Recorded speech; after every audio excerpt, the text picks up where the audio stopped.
न्यायिक पूर्वोक्ति तथा विधान में अंतर इस प्रकार है।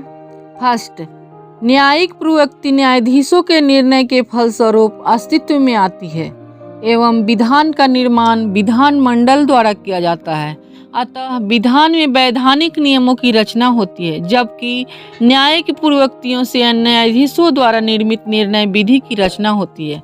सेकेंड अंतर, विधान सिर्फ विधि का निर्माण ही नहीं करता है बल्कि वर्तमान विधियों को समाप्त भी कर सकता है।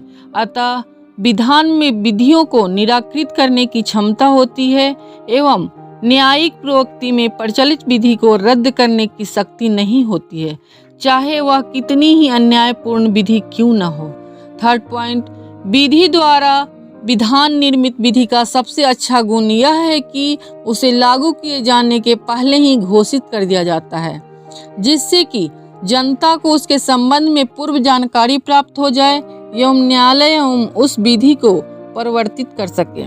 इस तरह विधान द्वारा निर्मित विधि प्रभावशील होने के पहले ही विधिवत घोषित कर दी जाती है, परंतु न्यायिक पूर्वोक्ति की रचना होते ही उसे परिवर्तित कर दिया जाता है।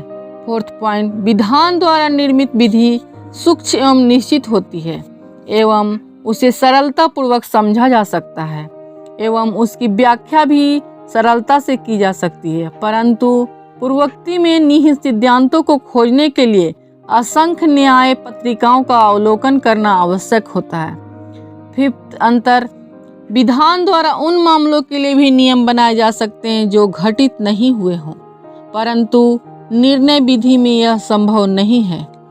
सिक्स्थ पॉइंट, न्यायिक पूर्वोक्ति विवाद की घटनाओं पर निर्भर करती है, जबकि विधान द्वारा किसी भी विधि की कमी को किसी भी समय दूर किया जा सकता है। न्यायिक पूर्वोक्ति से उत्पन्न निर्णय विधि में वह पूर्णता, निश्चितता तथा क्रमबद्धता नहीं रहती है जो कि विधान द्वारा निर्मित विधि में पाई जाती है।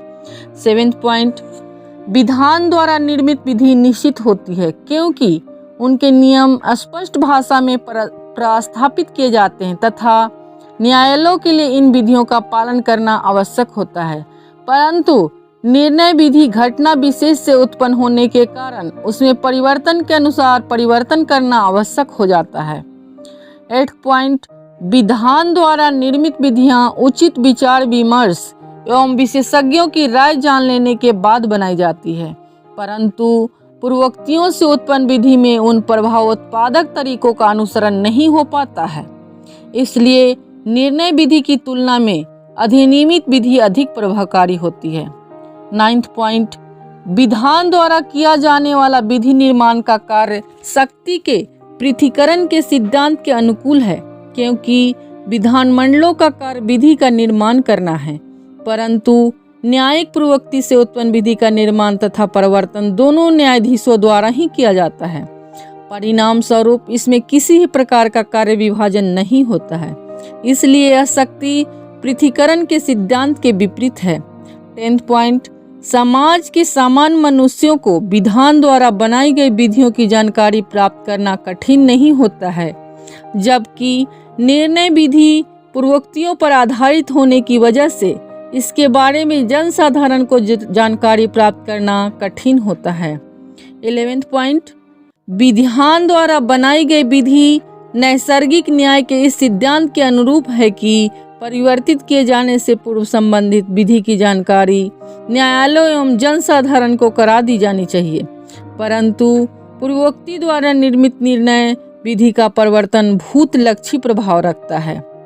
12th पॉइंट, विधायिनी द्वारा विधि के निर्माण में आगमनात्मक पद्धति अपनाई जाती है, जबकि निर्णय विधि का सृजन निगमनात्मक पद्धति से होता है।